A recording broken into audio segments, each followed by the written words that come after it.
Shalom, Bapak Ibu, Saudara jemaat sekalian. Apa kabar? Kami percaya Bapak Ibu jemaat sekalian tetap ada dalam keadaan yang baik, sebagaimana yang senantiasa kami gumuli dan doakan.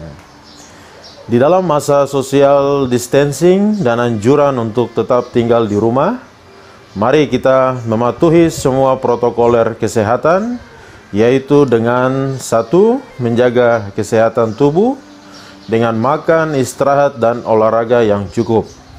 2. Dengan menjaga kebersihan diri dengan selalu mencuci tangan, menggunakan masker, dan tetap menjaga jarak.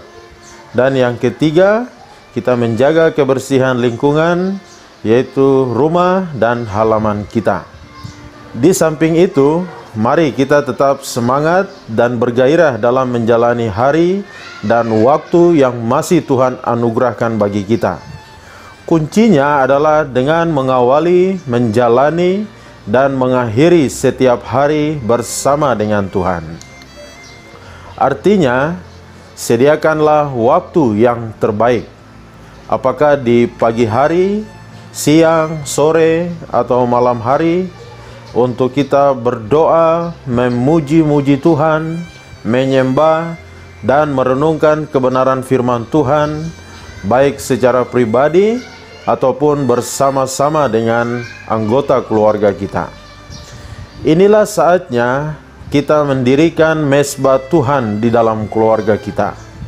Inilah saatnya kita merendahkan diri, mencari wajah Tuhan, mempersembahkan diri, keluarga, anak-anak, rumah tangga, hidup, dan masa depan kita kepada Tuhan. Dan inilah saatnya untuk kita mencari kehendak Allah bagi kita. Jadi Bapak Ibu Saudara, ciptakanlah atmosfer rohani dan suasana surgawi di dalam rumah kita. Jangan biarkan suasana hati kita dan rumah kita kosong, hampa, gersang, kering, sehingga iblis dapat menaruh segala macam pikiran yang negatif, kotor, jahat, tidak benar, dan tentu tidak memuliakan Tuhan. Baik dengan pikiran ketakutan, kebimbangan, khawatir, sehingga kita menjadi panik, stres, tertekan, down, dan kita menjadi tawar hati. Sehingga dampaknya kita mulai mengeluh, bersungut-sungut, marah, kecewa, dan akhirnya kita berdosa kepada Tuhan. Jadi gunakanlah potensi, bakat, ide, dan kreativitas kita yang ada untuk mengerjakan sesuatu yang kecil, yang sederhana, tetapi akan bermanfaat kelak, agar waktu yang ada tidak terbuang percuma. Percayalah bahwa setiap masalah pasti ada waktu dan jalan keluarnya. Percayalah bahwa setiap masalah pasti tidak melebihi kekuatan kita. Percayalah bahwa setiap masalah pasti membuat kita naik ke jenjang yang lebih tinggi. Dan percayalah bahwa setiap masalah pasti Allah Immanuel itu tetap menyertai dan menolong kita. Haleluya. Memang kita tidak mengerti dengan jelas apa yang Tuhan kerjakan melalui wabah pandemik ini bagi seluruh dunia. Tetapi Bapak Ibu, ada beberapa kisah di dalam Alkitab yang bisa menjadi teladan dan petunjuk bagi kita di zaman ini. Yang pertama, kita ingat kisah tentang Nuh dan keluarganya di dalam Kejadian pasal 6 sampai 9. Bagaimana cara hidup manusia begitu rusak dan jahat di mata Tuhan, sehingga Tuhan memutuskan untuk menghabisi sebanyak mungkin orang. Tetapi menarik, karena dalam cerita itu mata Tuhan tertuju kepada Nuh dan keluarganya, sebab mereka hidup benar dan mencari Tuhan. Itu sebabnya Tuhan perintahkan kepada Nuh dan keluarganya untuk membuat sebuah bahtera. Meskipun tidak masuk akal, Nuh ditertawakan, tetapi Nuh tetap percaya dan taat mengikuti perintah Tuhan, Sehingga ketika tiba saatnya, keluarga Nuh Tuhan pakai untuk menghukum dunia. Yang kedua, kita ingat kisah tentang Lot dan keluarganya di dalam Kejadian pasal 18 dan 19.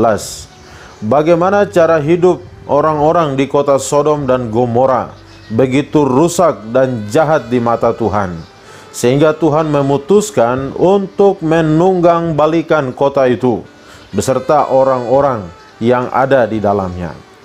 Ketika Tuhan menyatakan rencana penghukuman itu kepada Abraham, Abraham teringat akan keluarga Lot, dan Abraham mulai negosiasi dengan Tuhan. Abraham berkata, bagaimana jika di dalam kota itu ada 50, 30, 10, bahkan 5 orang benar? Apakah Tuhan tetap akan menghukum kota itu? Tuhan hanya mendapati Lot dan keluarganya yang hidup benar di hadapan Tuhan. Itu sebabnya Tuhan menyelamatkan Lot beserta dengan keluarganya dan menunggang balikan kota Sodom dan Gomora. Meskipun kita tahu istri Lot tidak sepakat dan pada akhirnya menjadi tiang garam. Jadi Bapak Ibu Saudara, pelajaran penting yang bisa kita petik dari kedua kisah ini, bahwasanya Tuhan sedang mencari orang-orang, Tuhan sedang mencari keluarga-keluarga yang hidup benar, menghormati Tuhan, dan mau bersekutu dengannya. Dengan demikian, sebagai hamba Tuhan, saya mau tegaskan bahwa ibadah itu penting. Kapanpun waktunya, dimanapun tempatnya, dalam situasi dan kondisi apapun, pastikanlah bahwa Bapak Ibu jemaat sekalian tetap beribadah kepada Tuhan. Naikkanlah puji-pujian, sembah, syukur, panggillah nama Tuhan di dalam doa-doa kita. Renungkanlah sabda kebenaran firman Tuhan dan percayalah dengan sungguh-sungguh. Saya percaya ketika Tuhan melihat yang demikian, maka Tuhan pasti hadir, Tuhan pasti bertahta, melawat, menolong, dan memberi berkat yang besar kepada kita. Dalam pada itu, doakanlah pelayanan pekerjaan Tuhan dan semua orang percaya di seluruh dunia agar tetap beriman dan taat kepada Tuhan. Kita juga berdoa agar semua orang percaya di seluruh dunia, di segala tempat, terus bersaksi kepada dunia, sehingga lawatan Tuhan terjadi dan setiap lutut akan bertulut, setiap lidah akan mengaku bahwa Yesus Kristus adalah Tuhan dan Juru Selamat. Inilah pesan penting yang kami sampaikan lewat program Gembala Menyapa kali ini.